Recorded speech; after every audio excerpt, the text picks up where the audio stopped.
PowerPoint et d'images. Ce que je vous propose, c'est de discuter de la frontière entre le monde scientifique et le monde vulgaire, dans le sens propre du terme, et de parler d'une expérience de biographe, ce que j'ai appelé de commande biographique institutionnelle, et qui, par ailleurs, ont donné l'objet à une thèse, c'est peut-être un peu fort là du coup, à une thèse sur travaux où il s'agissait de valoriser justement ces travaux. C'est le fruit de 10 expériences en fait de ce qu'on peut appeler biographe, et c'est là qu'on commence à voir déjà la question de réflexion entre le monde scientifique et le monde vulgaire ou le monde profane. J'utilise moi le terme de biographe et je parle de biographie institutionnelle, alors que le monde scientifique et les historiens, eux, veulent parler de monographie. Et je trouve que le terme monographie n'est pas propre parce qu'il sous-entend une exhaustivité qu'on n'a pas dans ce type de travaux. Et puis l'utilisation du mot biographie est en train d'évoluer. On parle maintenant de biographie d'entreprise. Ça se développe de plus en plus. Donc c'est le fruit de 10 années d'expérience en tant que biographe pour réaliser pour le compte d'institutions sociales des ouvrages qu'on peut appeler des ouvrages de commande, qui sont de beaux ouvrages illustrés, commandés par... alors là, je vais prendre l'expérience des mutuelles, parce que j'ai travaillé sur l'histoire de la mutualité de Vendée, la mutualité du Jura, Harmonie Mutualité, et puis un peu parallèlement, le Crédit municipal de Nantes. Et la question qu'on peut se poser, c'est savoir si ces ouvrages, ces biographies, qui sont écrites hors du cadre scientifique, peuvent servir de source, puisque là, on évoque bien sûr la question des sources. Et cette question des sources et cette question de l'utilité de ce type d'ouvrage doit être mise en relief avec les remarques d'un certain nombre de collègues, comme Michel Dreyfus par exemple, sur l'absence de recherche dans le secteur de la protection sociale ou de la mutualité, ce qui a été dit aussi par un certain nombre d'autres intervenants avant, sur l'histoire de l'économie sociale et solidaire en général. Donc, est-ce qu'on peut utiliser ces commandes par des institutions qui sont des objets de communication comme outils scientifiques? On peut réfléchir sous deux aspects.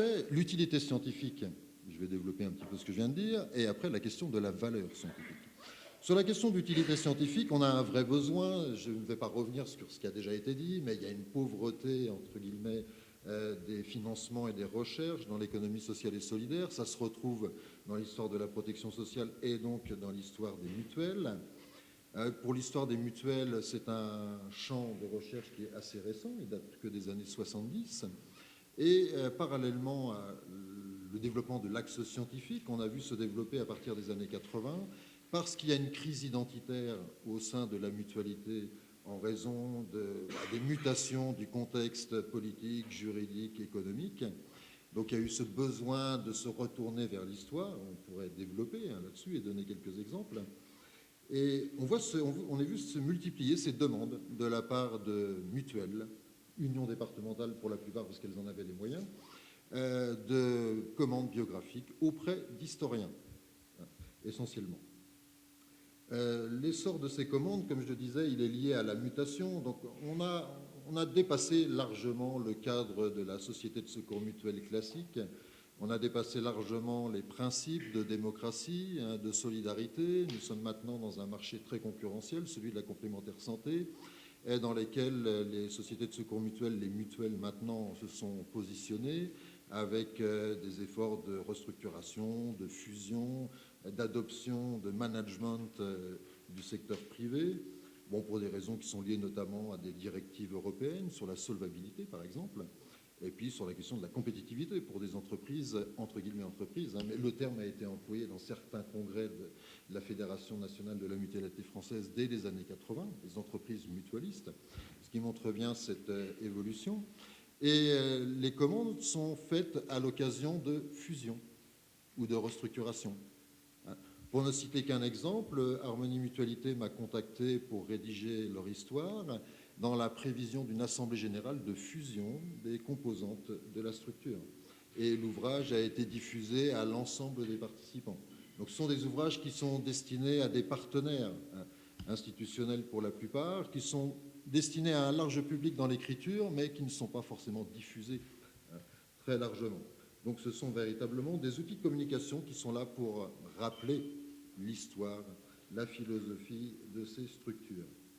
Ce qui pose la question, bien sûr, de l'instrumentalisation de l'histoire et de l'utilisation de l'histoire comme outil de communication. Et le risque, bien sûr, c'est que l'histoire soit instrumentalisée par ces commandes. Bon.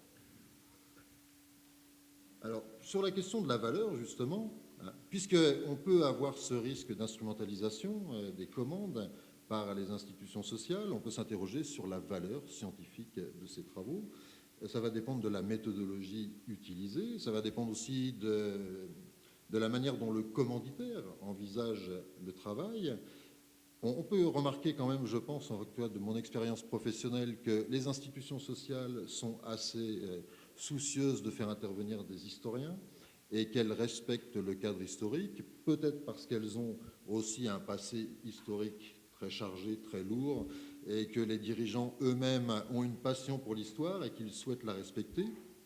Donc majoritairement, on est un certain nombre à avoir écrit, comme Michel ou Patricia, pour des institutions sociales dans le monde de la mutualité. Donc on peut leur imposer assez facilement une méthodologie historique. La volonté est souvent de replacer en fait l'histoire de leur structure dans l'histoire sociale plus générale, d'où ce besoin d'avoir un apport scientifique. Donc la vision utilitariste, en tout cas de mon expérience, me semble assez légère. Cependant, on peut noter quand même, il y a deux effets, deux moments un peu diplomatiques, si je puis dire. Et si je prends l'exemple de la mutualité, le premier moment diplomatique, c'est la période 39-45, pour l'histoire de la mutualité française, puisque c'est une histoire pendant laquelle la position de la mutualité française n'a pas été très claire. Donc c'est une période qu'on a le droit d'évoquer en tant qu'historien, bien évidemment, mais bon, on ne va pas rentrer dans l'ensemble des détails, on va passer assez vite. De toute façon, les temps sont assez courts de production et on est contraint aussi par des logiques éditoriales et financières qui font qu'on n'a pas le temps de développer toutes les périodes. Donc ça, c'est le premier point un peu délicat, la première période délicate. Et deuxième période délicate, c'est l'histoire du temps présent, et c'est-à-dire la manière dont on présente les acteurs restants encore vivants. On peut avoir, après, des négociations un peu diplomatiques pour savoir si on développe la biographie de tel ou tel directeur, de tel ou tel dirigeant, de tel ou tel élu. Tout ça sont des choix qui, généralement, si on prend l'exemple des structures mutualistes, sont opérés par le directeur général et non pas par le conseil d'administration ou par les élus eux-mêmes. Mais on peut quand même imposer un mode de fonctionnement tout à fait scientifique. Moi, je travaillais avec un comité de pilotage et j'imposais bien évidemment des notes de bas de page et des références bibliographiques dans les ouvrages. On peut imposer des niveaux de lecture un peu différents. J'avais sollicité des collègues historiens scientifiques comme Alain, Michel ou Patricia pour rédiger des encarts scientifiques à l'intérieur. On utilise aussi les illustrations qui peuvent être légendées. On ne m'entend plus? Mieux là? Bon.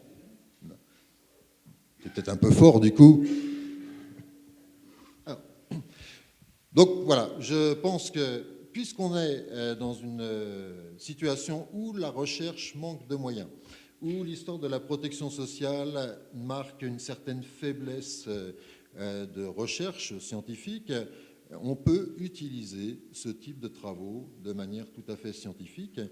Et puisqu'on en a eu un certain nombre, bien que le mouvement s'essouffle maintenant, on a de moins en moins de commandes, il est peut-être temps de faire une synthèse en fait, de l'ensemble des travaux scientifiques et de l'ensemble de ces travaux vulgaires ou profanes, qui permettrait d'ailleurs de faire des liens entre l'histoire générale et l'histoire locale, et peut-être d'approfondir.